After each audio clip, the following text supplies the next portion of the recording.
ఎన్నికల్లో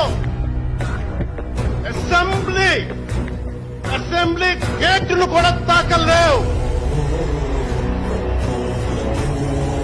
అని మనల్ని ఛాలెంజ్ చేసి తరిచిన ఆ తొడల్ని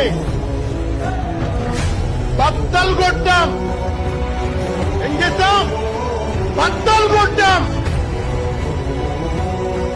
బద్దలు కొట్టి ఆంధ్రప్రదేశ్ అసెంబ్లీలో 21 మంది ఎమ్మెల్యేలతోటి పార్లమెంటులో రెండు ఎంపీలతోటి అడుగు పెట్టాం.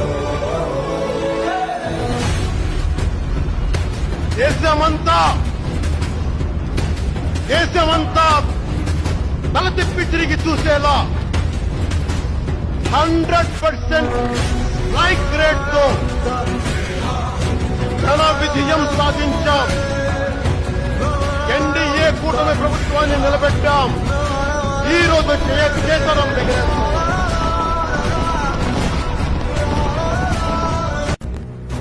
ఈ ఎన్నికల్లో అసెంబ్లీ గేట్ను కూడా తాకలేవు.